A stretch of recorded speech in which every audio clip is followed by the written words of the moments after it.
Welcome back to Buck's Place.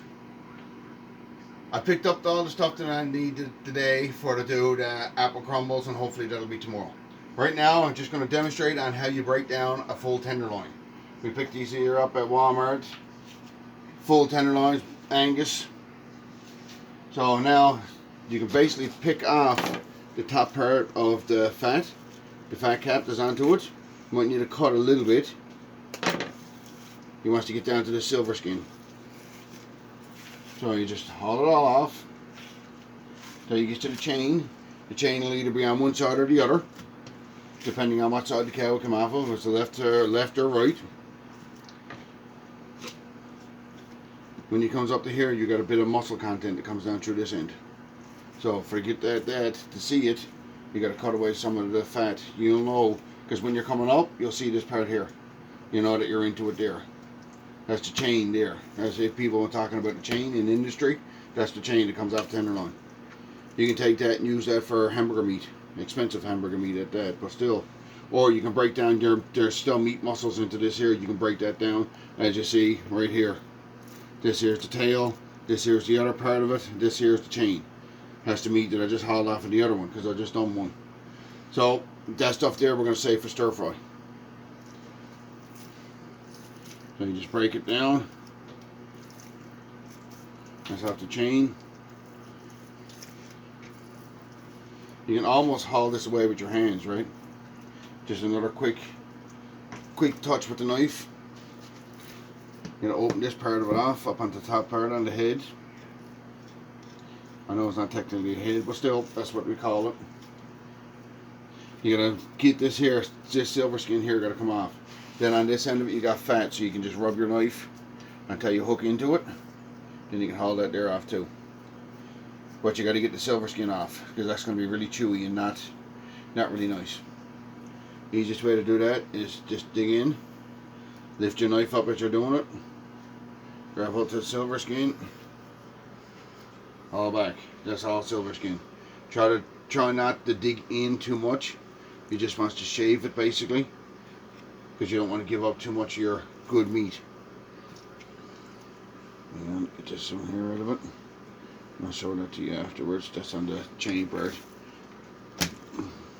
Turn her around. See, I got the knife lifted up as I'm going.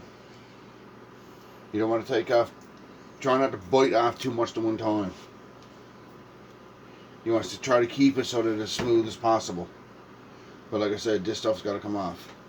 It's not so bad down here when you got this stuff here because it's almost translucent. That won't be too bad, but I usually take it all off anyway.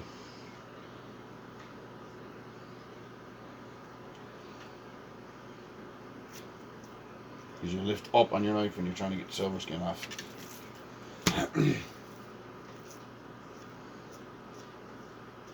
Just shave it down to try to keep as much meat under. You see that?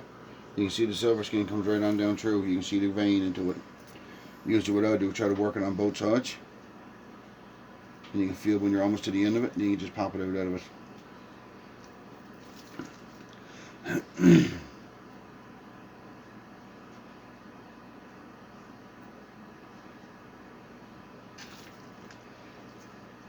That's a bit of fat, that's not too bad. Trim that up after.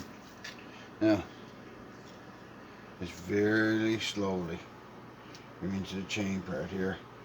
There's a lot of fat that comes right up through this. Just take your time. So then you got good, really good cuts.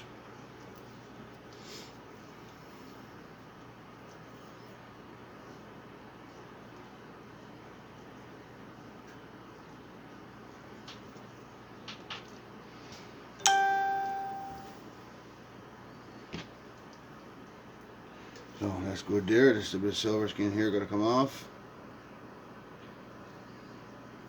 That stuff there's that'll melt down. Now it's the other side. Don't take that long to clean up a tenderloin, to be honest with you. But I'm just trying to be picky. Now, some of this fat here will actually disintegrate. That stuff there is good for sausages if you're making it, because that there will just basically incinerate when you're cooking it. But too much of it, and it's not really that good on the taste.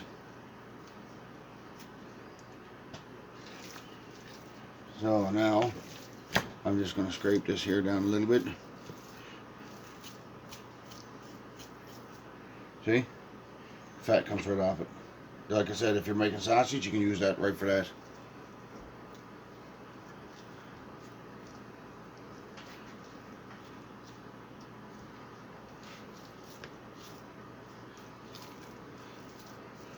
So, that can come off.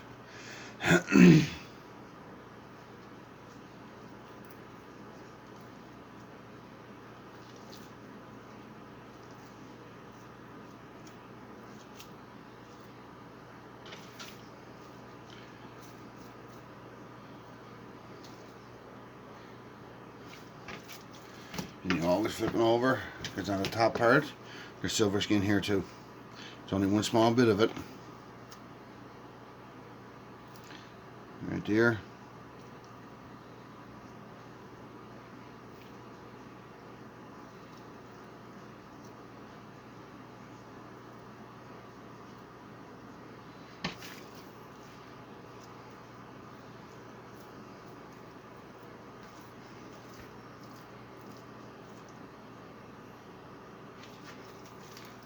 A little bit of fat left right here in this corner.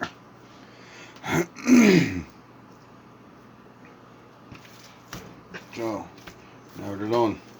That's the full tenderloin broke down.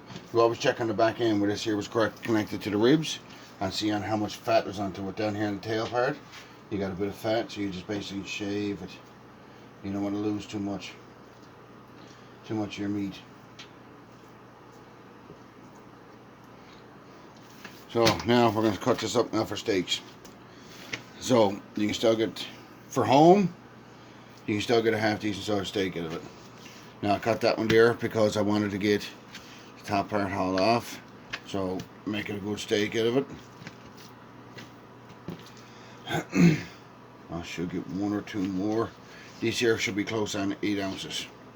That one there is probably closer on 9 to 10. Always watch when you're coming into the end, see? That go off there, you can use that for stir fry or whatever.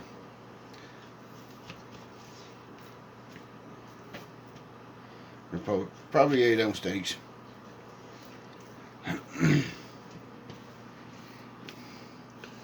No, that one didn't have the other end onto it, so that one's about 4.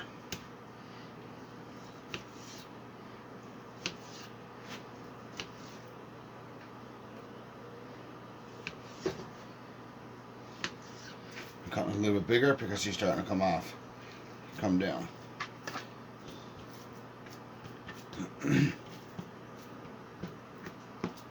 Should be able to get one more.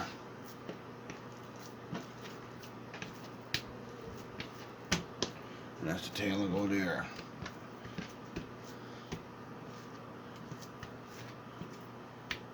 So, one tenderloin broke down in the steaks.